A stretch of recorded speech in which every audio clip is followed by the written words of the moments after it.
vowed Roman Catholic nun, she has become one of the world's leading opponents of capital punishment. After having counseled and witnessed the execution of death row inmates, she told her story in the now classic book, Dead Man Walking. The book went on to become a hit film starring Susan Sarandon and Sean Penn, and even an opera. And she went on to become the chairperson for the National Coalition to abolish the death penalty. She continues to share her beliefs crisscrossing the globe as a much in-demand speaker and continuing to write. Her second book, The Death of Innocence, focuses on wrongful executions. Hello, I'm Ernie Manouse. Coming up on Interviews, our conversation with author and activist, Sister Helen Prejean.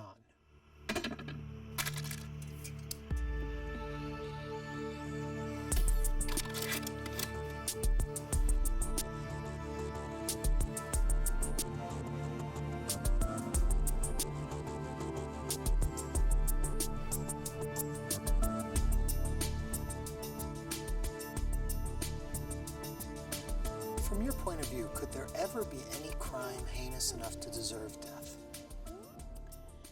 Maybe there are some crimes that are deserving of death, but the big moral question we have is, who deserves to kill the person who did the crime? We've been engaged for 30 years in trying to make the death penalty work, supposedly for the worst of the worst murderers. We're not doing any better than anybody else when the government just says, basically, we can decide this. They set criteria. People really don't know what worst of the worst is, because every time you kill a human being. So the pattern shows over the 30 years of practice boils down to, did you kill a white person? Where did you do it? In the locales where they're more prone to practice the death penalty. And if you're a person of color that kills a white person, that ratchets it up considerably. And does the state have enough money in the coffers to pursue the ultimate penalty, death? All those factors become the determining point. You talk about the disproportionate amount of people who die in southern states in the death penalty. Why is that? That is, of course, close to my heart because I'm a Louisiana girl. I was just at Mercer University in Macon, Georgia, and Georgia's getting ready to execute yet another person. The 10 southern states that practice slavery, the ones who lynched the most people, the extrajudicial lynchings, are the ones that do 80% of all the executions. Now, we got to figure that out. I mean, we're human beings with intelligence. We look for patterns. Why might that be? And just a study done even as recently as 5 years ago showed that where you have enough people of color in a state, enough to threaten the white population, the penal system tends to be harsher and the punishments seem to be greater. So we have the track record of 30 years, though 35 states for the most part have had the death penalty on the books.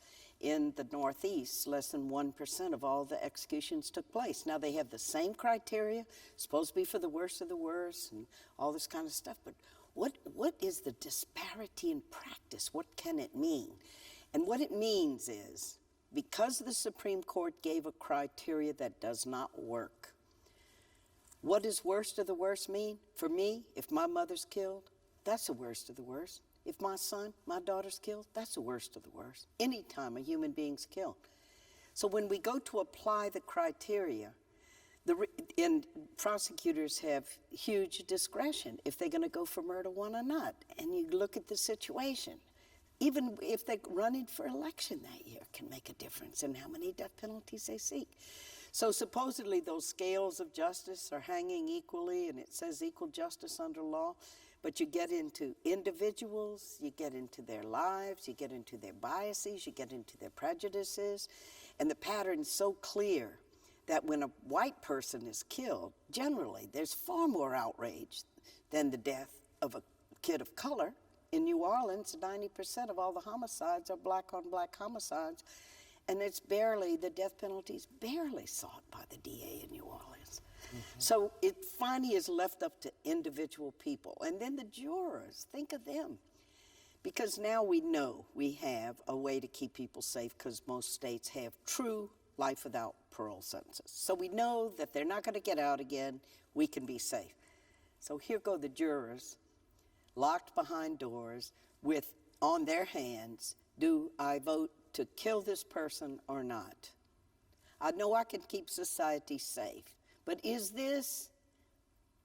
does the crime merit this death? And what gets in here too culturally is, do I owe it to the victim's family to give death? Because that's the argument that's often made. Look at this family and their suffering.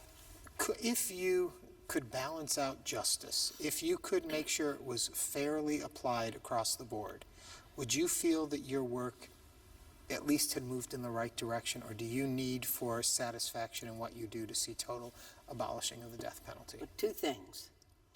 We will never see it fairly done because it's human agents who from square one do it.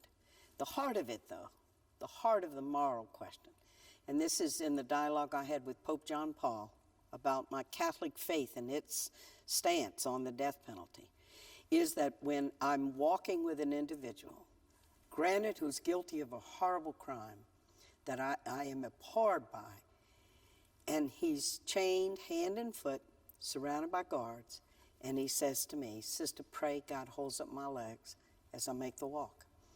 And I said to the Holy Father, I said, does the Catholic Church only uphold the dignity of innocent life? He's not innocent.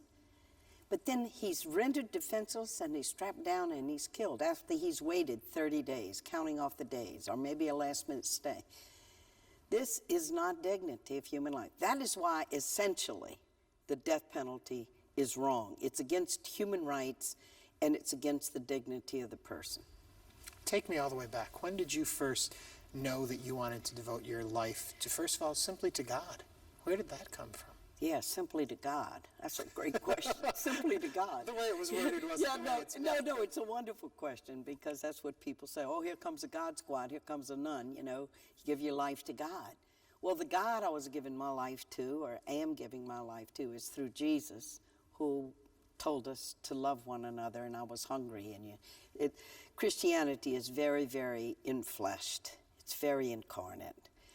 So the waking up to the more radical call of the gospel of Jesus, because I was a sweet, good little nun for years. I mean, I don't have anything against sweet, good people doing good things. I was a good teacher and all that. But justice, getting involved with poor people in justice. But before you even get to that, what made you make the choice to be a nun? Because I wanted to be, well, may sound funny to you, but I wanted to be a free agent. And this is the way I put it. The sisters who taught us were wonderful, and I wanted to be a teacher. And I just never could see myself pinning myself down to like one little man, one little family. And I wanted to learn, and I wanted to pray, and I wanted to be able to give my life to others in a wider community, in a wider way. And that's why I chose the Sisters of St. Joseph, which I am. Then Vatican II happened. Then the wave really took off because we were cloistered from the world at first. I'm writing about this right now in my book. It's called River of Fire, Spiritual Journey to Death Row.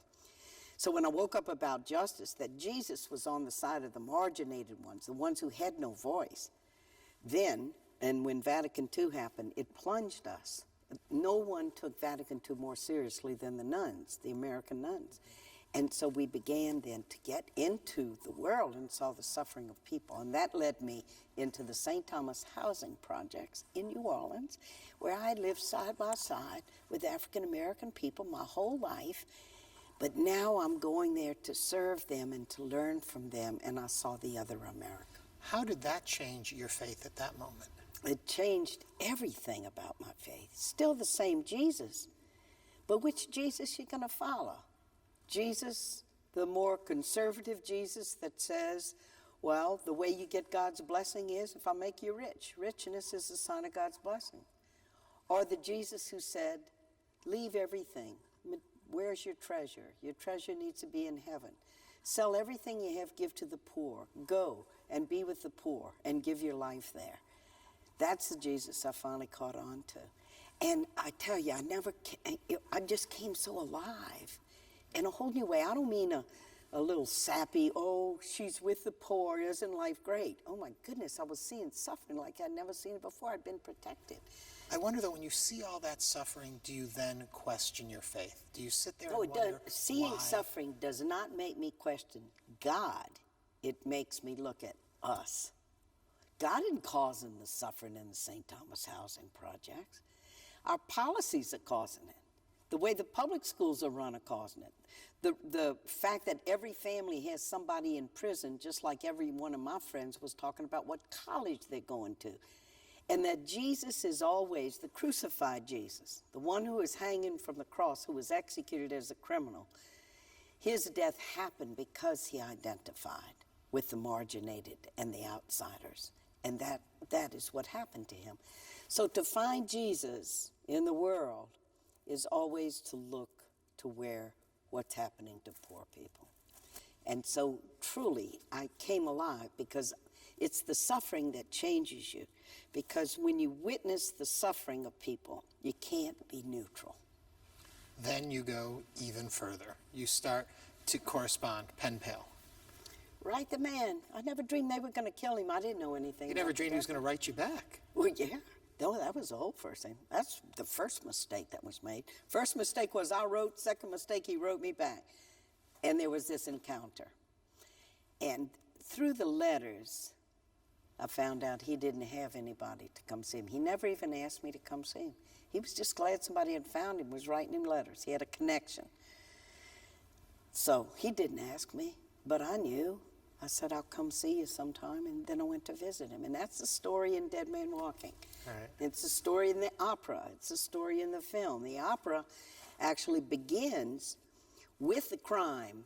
Patrick Saunier, as I'm going to find out, is sitting on death row because he and his brother did an unbelievably terrible murder of 2 teenage kids. And the opera opens with the crime. Everybody in the prologue of the opera is going to see innocent people killed, and everything's unleashed in the opera out of that. And that's what happened to me. I write him, I visit him, I see his humanness. He was always grateful that I came. Then I find out he and his brother killed these 2 kids. And I made a terrible mistake here, a really bad mistake. And it was that I didn't reach out to the victims' families. And it was cowardice, pure cowardice. I thought they're going to be so mad at me, they're not going to want to see me. So on it was the a spiritual conscious line. effort not to reach out to them? It just wasn't an Well, no, I oversight? thought of reaching out to them, and then I pictured it. You know, imagination can do you in. Because then I pictured, oh yeah, I'm Sister Helen Prejean. I'm the spiritual advisor to the 2 people who killed your son, your daughter. And I just pictured them being furious. And so I just stayed away. It was unsureness. I had never done it before. You kind of sense you're not doing something right. I just didn't, the fear just kept me away, and I didn't plunge through it enough. And then when I met them, you know, it's for worst possible time because it was a pardon board hearing, and it couldn't be more polarized. And we see all that play out. And the film, though, just so people understand, is in some ways a gathering up of other stories into one character that they create but in the book, you visit different people. You've been It's through. 2 people in Dead Man Walking, and 2 people on death row, different victims' families. In the book. as opposed First to the film. lesson I had in filmmaking from Tim Robbins. We can never cover all the characters in a book. We have 2 hours to do a film. So Matthew Poncelet's going to be a composite. We can have victims' families responding in different ways, and we're going to take people through the journey that way. They were very collaborative, by the way. We worked on every line and every scene of that film together. Take me back to the first time you met him in jail, in prison. Scary, very scary. And I mean, no disrespect, a little nun coming in to the big house. You better believe it. What And goes nuns through don't your get mind? any respect there either. See, in New Orleans, everybody in their cat is Catholic. You even could ride the buses free. And I walk into the Louisiana Penitentiary, and there's this big old green sign, you know, body scans, body cavities, dog sniffing. You know, and I was going, maybe they will cut me some slack knowing I'm a nun. And then I went, you can't play the nun card here. They don't give a hoot about nuns. Yeah.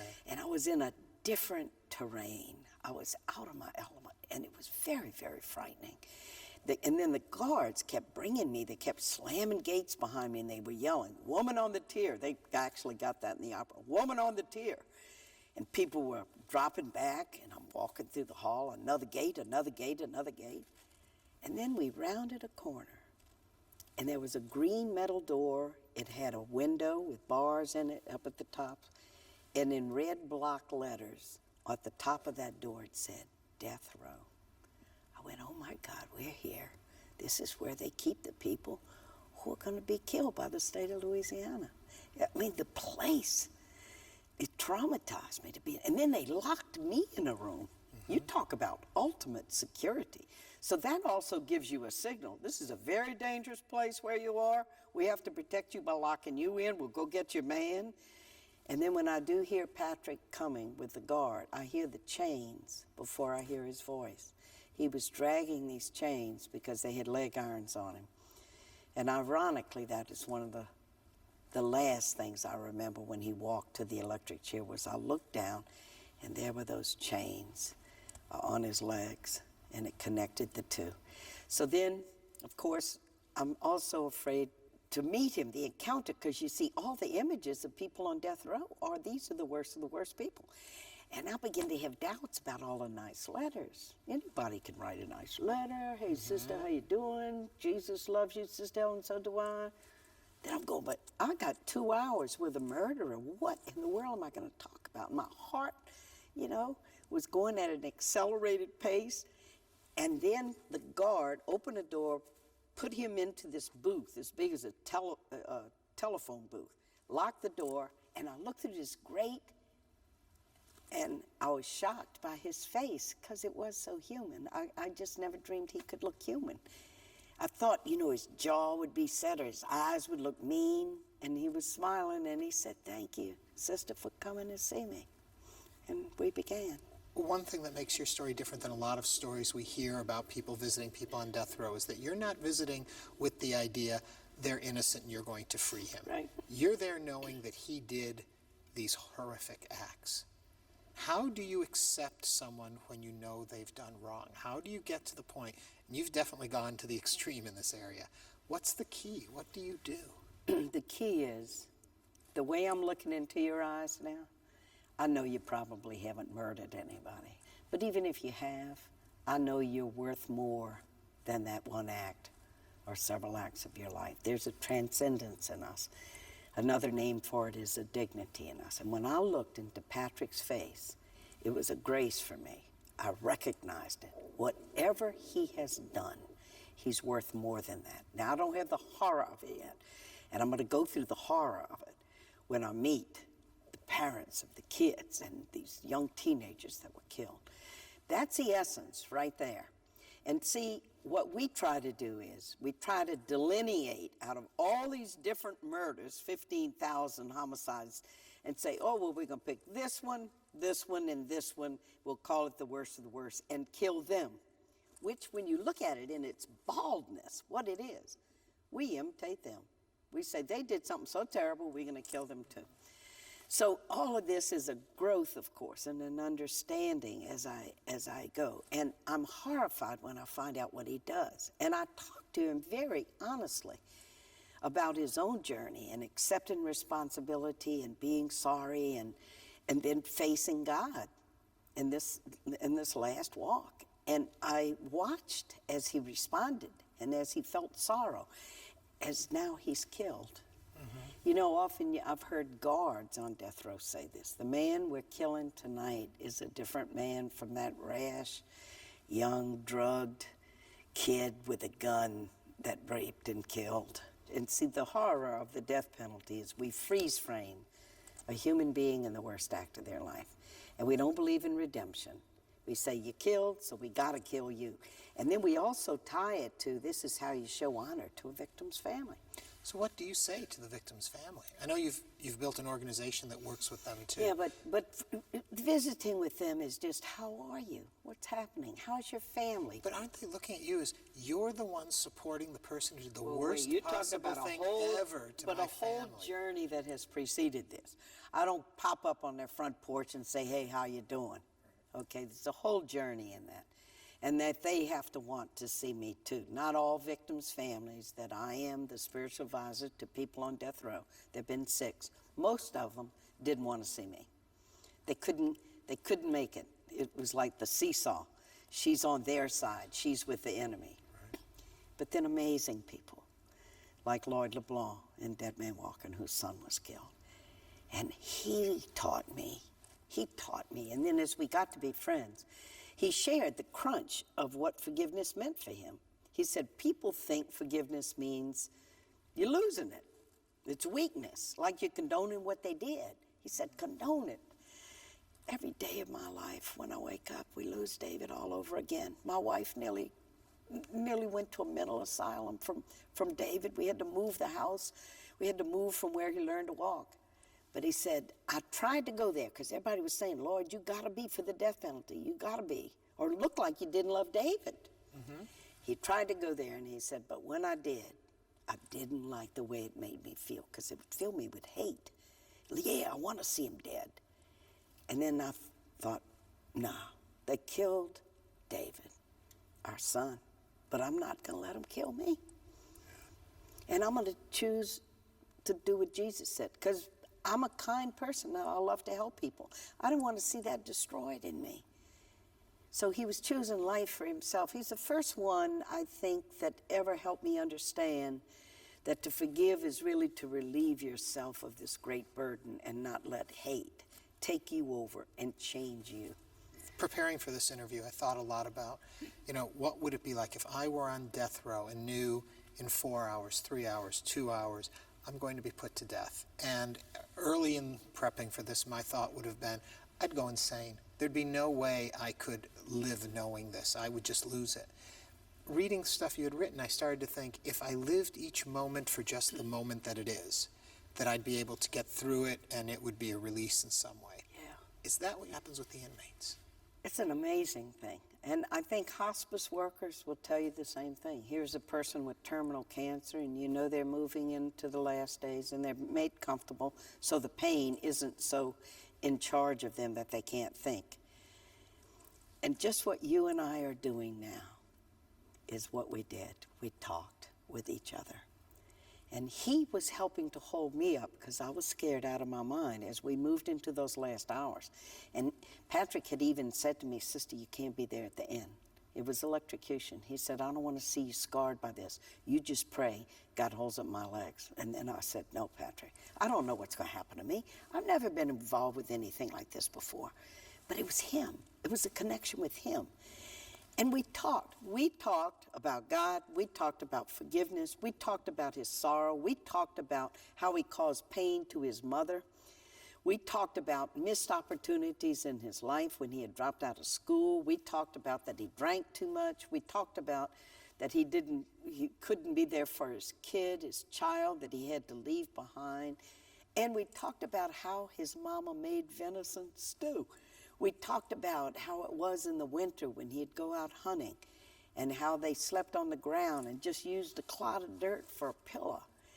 We talked about everything. It's all like free-flowing, but what it is, it's the connection. It's the relationship. And if I let my mind go ahead to what was going to happen now in an hour, now in 40 minutes, I'd lose it. Mm-hmm. I had to stay rooted with him in the present.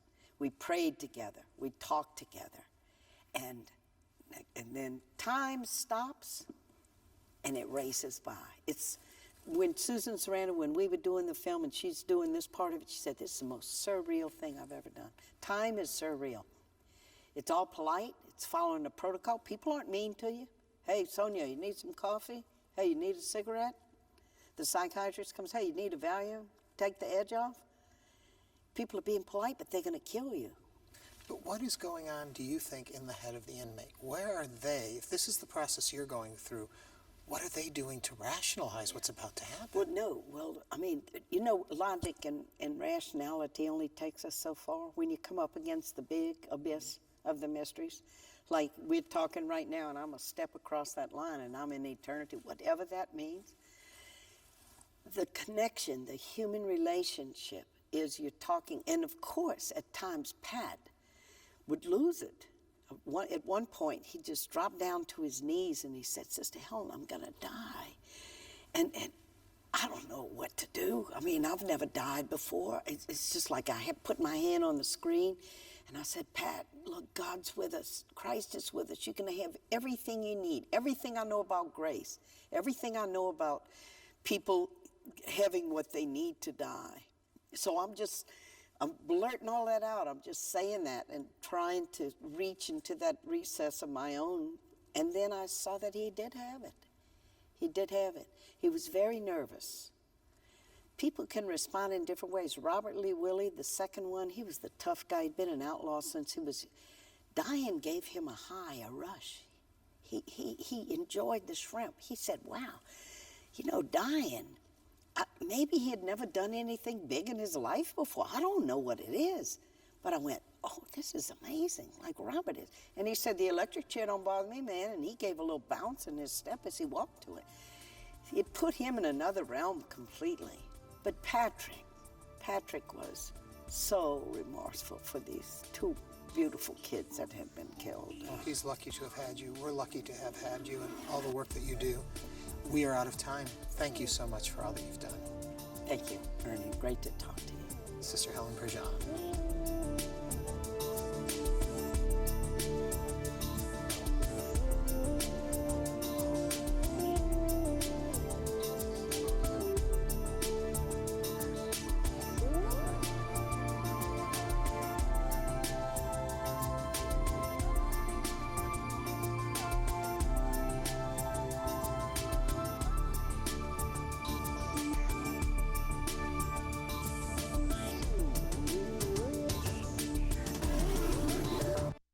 To order a DVD of this or any episode of Interviews, please visit HoustonPBS.org.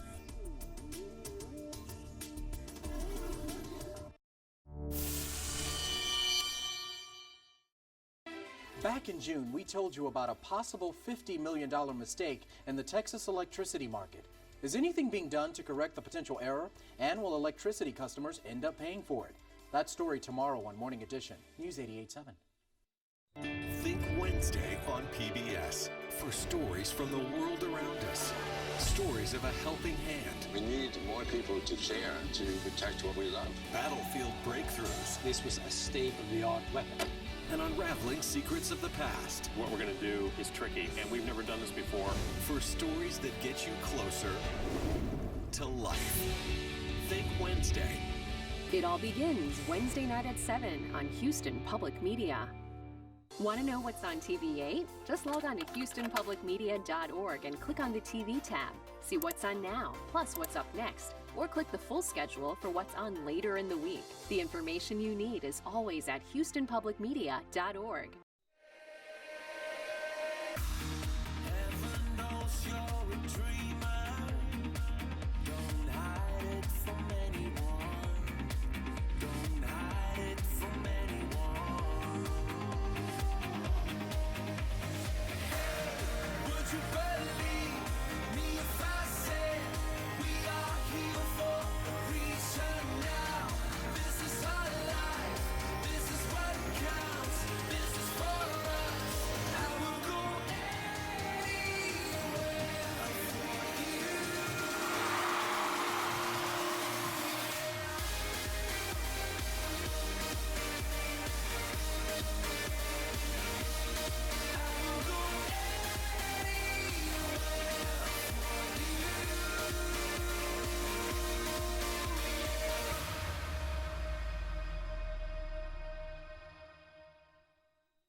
Acapella sensations, Straight No Chaser return.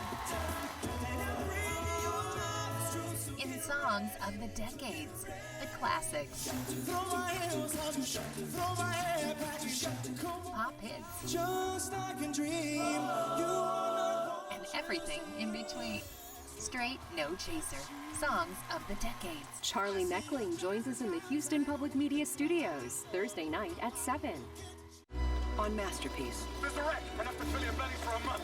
Once they're here, it'll be out of our hands. These people should hang. One of these days you'll find yourself without means, without colleagues, without friends, and with no one to blame but yourself. You've been using her to carry letters between Barrington I gave you credit for more loyalty. What did I ever do that he should go behind my back like this? I suppose you married the girl he loved. Poldark on Masterpiece. An encore of the series finale, Thursday night at 9:30. This is Houston Public Media, KUHT Houston, TV8. Broadcast from the University of Houston, Houston's public Tier 1 university. Welcome to the program. Tonight we take a look at the President's new proposals for environmental protection, and we begin with the head of the Environmental Protection Agency, Gina McCarthy. People need to know that there's hopefulness before they're going to even admit there's a problem. If you give them a problem, there's